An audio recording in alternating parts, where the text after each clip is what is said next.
Gobernador Vilma Santos Recto ng isang mapalang araw po at sa inyong lahat mga kababayan.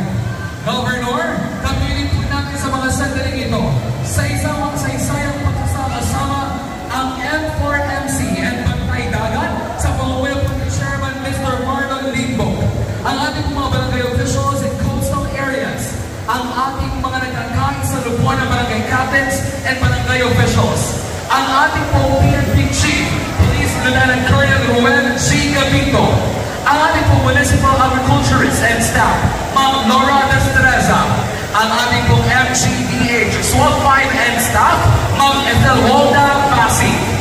At syempre, kasama rin po natin ang ating municipal administrator, Sir Emerlito Boldeos, ang ating pong kaisa sa pagtataguyod ng isang maulag na kabataan sa matatag na Batangas, SK President John Percy Andino, ang ating pong masipag at bulihing ABC President Emerito Herrera.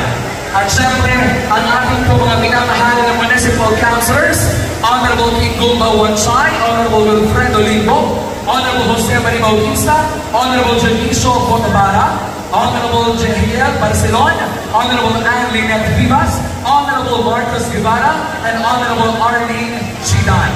Ganun din po ay kasama po natin ang butihing ama ng Sanggunian, Municipal Vice Mayor Larry Albanio. At syempre, ang masipag, guwapo, matipuno at tunay na maaasahang ama ng bayan ng Nasugbu, Honorable Mayor Antonio Jose A. Barcelon.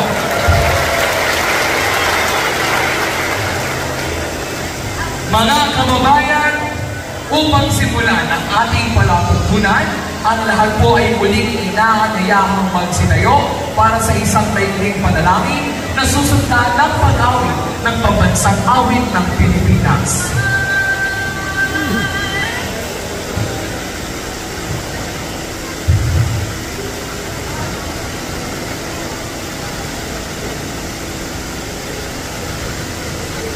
Alalahanin po natin na tayo ay nasa banal na presensya ng ating Panginoon sa ngalan ng Ama, ng Anak, at ng Espiritu Santo. Amen.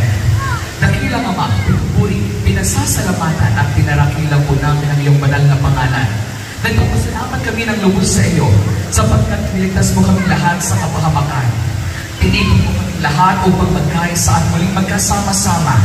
Maraming salamat, Panginoon, sa pagkakataong ibinigay po ninyo sa aming lahat upang muling tunghayan ang isang matatag na Batangas. Panginoon, dalangin po namin sa inyo na lagi ninyong pag-ingatan ang bawat isang kawani ng gobyerno. Dalangin din po namin sa inyo, Panginoon, na pag-ingatan po ninyo ang bawat isa naming kababayan, lalo din po ang mga nasalanta ng mga nagdaang bagyo. Takilang Panginoon, sa inyo po ang kapurihan, ang pagdarakila at ang pasasalamat sa buhay na inyong kaloob. Ang lahat ng ito ay aming itinataas at itinadalangin sa pangalan ng iyong buktong na anak na bubuhay at naghaharing kasama mo, Panginoong Jesucristo, o sa walang hanggan. Amen. Sa ngalan ng Ama, ng Anak, at ng Espiritu Santo, manatili po tayong nakatayo para sa pag-awit ng pambansang awit ng Pilipinas. Mga kababayan, ang pambansang awit ng Pilipinas.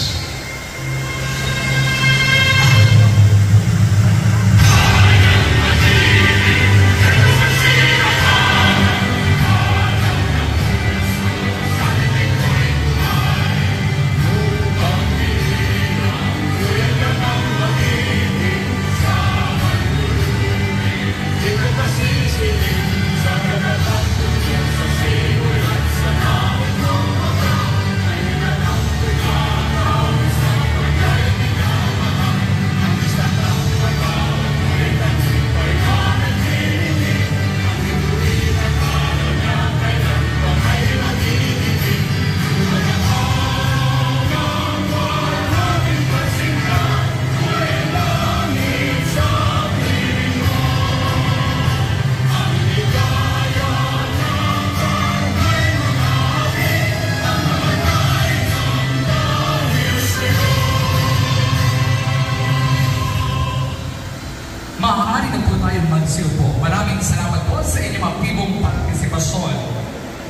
kababayang Batangueño, Pines na Nasugbu, kumusta ho kayo?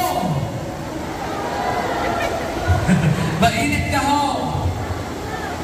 Sa mga kababayan, ang pagtatalpo ng ating gobernadora dito po sa ating bulwagan ay tunay na nagbigay sa atin ng saya. Tama? Nagbigay ito ng panibagong liwanag at pag-asa na sa kabila ng mga nagdaang bagyo, may isang taong kasama ang bawat isang Batangueño at hindi tayo iniwan. Palakpakan po natin Governor Vilma Santos Recto. At sa mga sandali po ito, upang formal tayong tanggapin sa ating bulwagan at sa bayan ng Nasugbu, sabay-sabay po natin pasalubungan ng isang masigabong palakpakan ng butihing ama ng ating bayan, Honorable Mayor Antonio Jose Barcelon. Thank you, Brad. Una po sa hapon ito, sa inyo po, mahal po mga kababayan, at ang ating pong pangunaing panawin ng ating pong pinakamamahal na gobernador ng ating lalawigan. Sinubukan po natin ang ating napakatagang tumutulong sa Nasugbu, Governor Vilma Santos Recto. Isa po tayong mapalad na bayan sapagkat ito po ang isa sa mga kauna-unahan niyang pinuntahan upang maghatid ng malasakit sa ating mga naepektuhang kababayan dito sa mga barangay natin nasa tabing dagat. Alam po ninyo, noong unang termino ng ating gobernador, ako po ay kinahihindihan ng ibang mayor ng Batangas sapagkat kahit po kami magkahiwalay ng partido, pinakamalaki po ang parte ng Nasugbu sa pondo ng pamahalahang bayan ng Batangas. Kaya puli po natin ang ating mahal na gobernador na hanggang ngayon pinakikita po niya ang kanyang pagmamahal, pamamalasakit sa ating bayan ng Nasugbu sapagkat siya rin po ay para na rin taga Nasugbu, siya po ay maligid dito sa atin sa barangay Balaytige. Kaya sa inyo po lahat, natin po bigyan halaga. Bigyan po natin ng isang pasasalamat, bigyan po natin ng tunay na malasakit ang ating pakikisama sa ating mahal na gobernadora para tuloy-tuloy po na makita natin ang pakikiisa ng bayan ng Nasugbu sa kanyang panunungkulan at pagmamahal din sa ating buong probinsya. Kaya sa inyo po lahat, sa mga nandito po, mga panawin, magandang hapon po sa inyo. Pagpalain po tayo ng ating buong may kapal. Ating pagpalakpakan, Honorable Mayor Antonio Jose Barcelon. Maraming salamat po, Mayor, sa inyong mainit na pagtanggap. Ang nagbabalik na ina ng lalawigan ng Batangas, Governor Vilma Santos Recto. Magandang hapon naman sa inyong lahat! Kabayan, ako'y tiga-leader rin. Alam nyo naman yun, tama po ba? Nasugbu po ang ikalawa kong bayan at bahay bukod sa Lipa. Pagkatapos sa Lipa, nandyan lang po ako sa Puego. 3 beses sa isa daw dyan kami lagi nagnunuyir. Kaya tayo ay hindi magkakaiba. Tayo ho, Nasugbu ay isang pamilya. Gusto ko lamang po pasalamatan ang ama po ng ating bayan ng Nasugbu. Walang iba kundi ang ating po si Mayor Tony. Mayor Tony, maraming salamat po.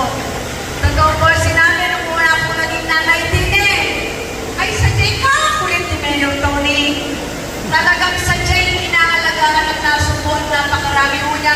Hiniling din ang mga proyekto para po sa inyong lahat.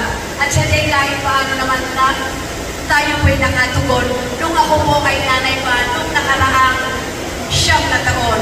Eh ngayon na pagkatiwalaan na ulit, sadya'y nanay nyo na naman ako dito po sa lalawigan ng Batangas.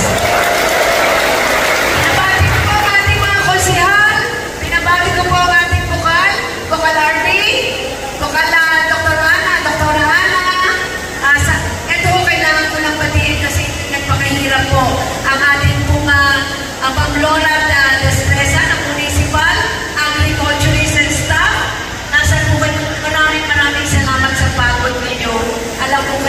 kinulit para kunin lahat ng listahan. Tama ba? Kung in coordination with sila Ate Luz, maraming salamat po sa inyo.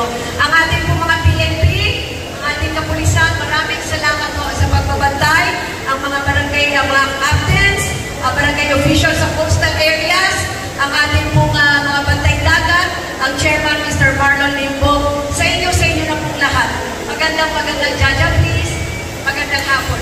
Ito po ang balita ko sa inyo.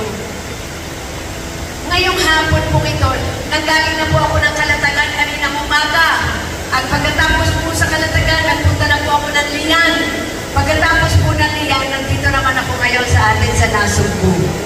Ang nandito po kami para ipamahagi po yung food packs. Food packs so, nagaling sa DSWD in partnership with the provincial government para maiparating po sa inyong lahat bilang pagtugtog po ng pangangailangan niyo pa parang karagdagang pagkain para po sa inyong pamilya. Okay po ba? Ito po, meron tayong 6 kilong bigas, meron po dyan 10 delata, may mga corn meal, meron din po tayo mga sachet na mga Milo para kahit paano ulitin ko, pantugtog lamang sa pagkain, pagdagdag sa inyong pamilya. Okay po ba? Ang total po nakukuha ng ating pong food packs na galing po sa DSWD with partnership sa provincial government dito lamang po sa atin, sa bayan po ng Nasugbu. Ang total po nakukuha niyan ay 3,227 na mga fisher folks natin dito sa atin po, sa bayan ng Nasugbu. Mahigit, tama, 3,227. Tama, mahigit 3,000. Pero bakit ilan lamang kayong nandito ngayon? Kasi po, ito ho ang isa nating pagbabago. Katoni ang tawag ko kay Mayor, pasensya na. Sa mahigit 3,000, ang pinag-imbitahan ko ho ay kayo lamang mga leaders natin ng ating fisher folks. Tama po ba? Ito ho kasi isang kaibahan na gusto ko ho, ngayong ako'y nanay ulit, na gusto ko ng magbago. Kung 3,000, isipin niyo po para ipamahagi ito, sabay-sabay na 3,000 dito, ibigay ang bawat isang food pack. Anong oras tayo aabutin dito? Tama po ba? Aabutan na ang ating pong mga nanay, mga tatay, si mamay, si lola, aabutin tayo rito hanggang alas 8, alas 9 ng gabi para maipamahagi. Pipirma pa kayo. Tama po ba? Para makuha lamang ang food pack na yan. Hindi na po. Ayoko na po at hindi na dapat ganon. Kayo na lamang po mga leaders na nandito dahil kayo at partnership natin ang mamamahagi sa inyong po mga kabarangay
mas mabilis ang serbisyo, mas mabuti.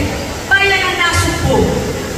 Even sa scholarship, imagine niyo po pag kayo binigyan ng ayuda, pag binigyan po ng educational assistance ang mga anak nyo na may scholarship, mula din sa nasumpo, pupunta sa Kapitolyo, magkano kukuhanin?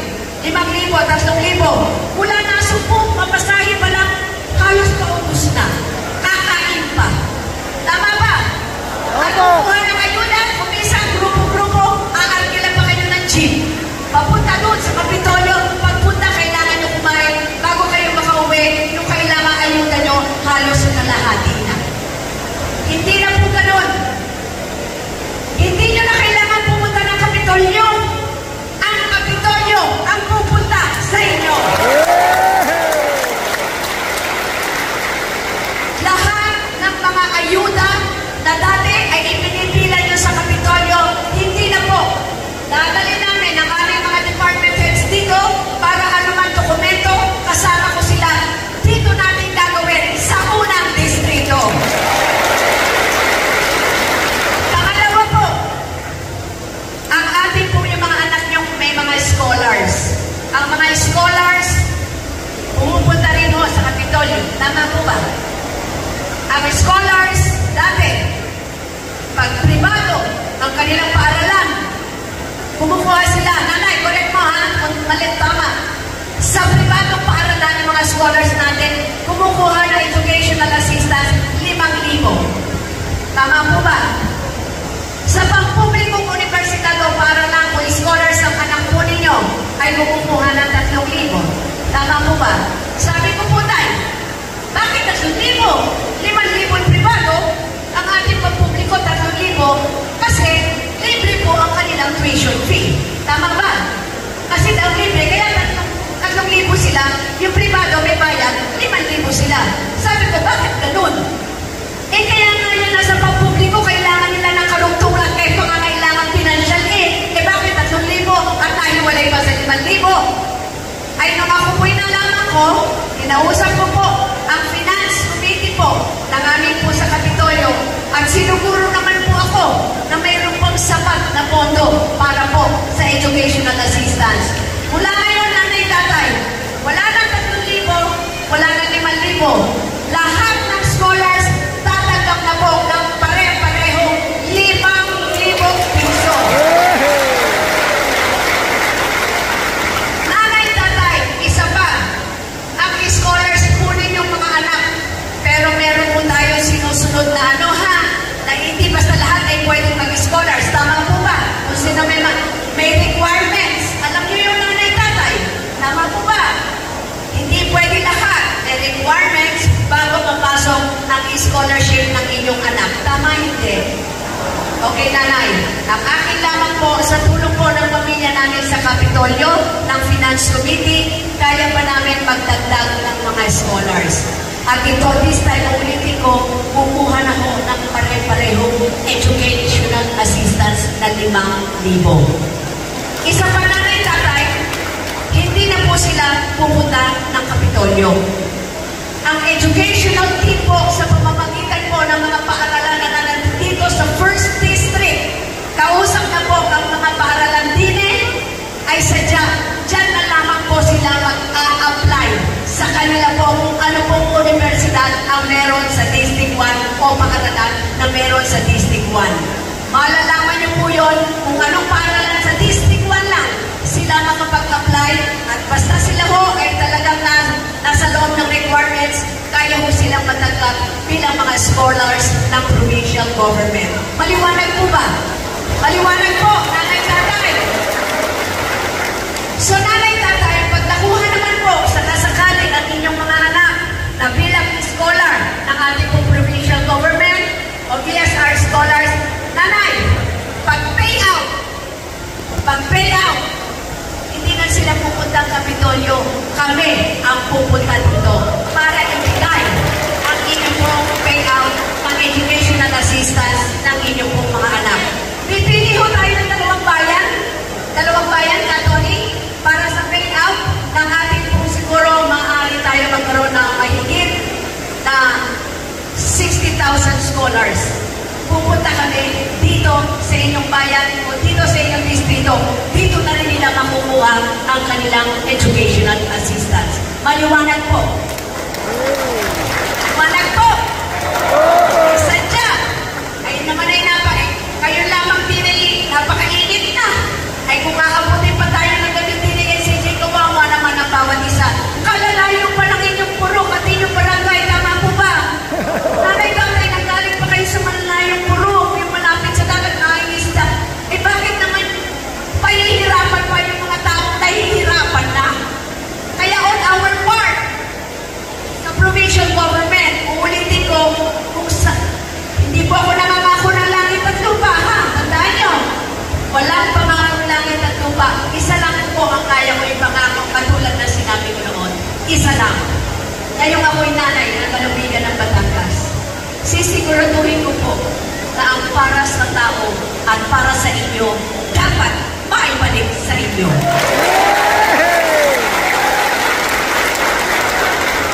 Okay ho ba yung mga gusto ko hong gawin ngayon bilang governor ng Lalawigan? Okay sa inyo yun? Okay po! Ay, say, ako'y pagod na. Palakpakan nyo naman ako din eh. Pero kahit pagod, kung ano man sa maliit kong mayaambag, bilang pagbigay ng suporta at pagbabalik sa tiwala po ninyo, lagi po ako nandito para sa inyo. Okay, maliwanag po. Ito po yung ating mga boxes. Lahat po yan sa bayan lamang ng nasumbukan, Tony. Kusihal, ang tatanggap ng total dito ng beneficiary ng bawat box ay 3,227. Mga leaders, kayo na ho ang magbahagi sa inyong mga kasamahan. Pwede ho ba? Pwede po! Gagawin natin ngayong hapon, symbolical lang, Tony, at pagkatapos, kayo na ho, ayan po sila lahat, o nasa munisipyo itong boxes, kayo na ang bahala i-distribute yan sa inyong mga kasamahan. Maliwanag? Maliwanag! Okay ho ba doon? Okay po! Hindi na kayo ang pupunta sa Kapitolyo, Kapitolyo na ang pupunta sa inyo. Maliwanag po!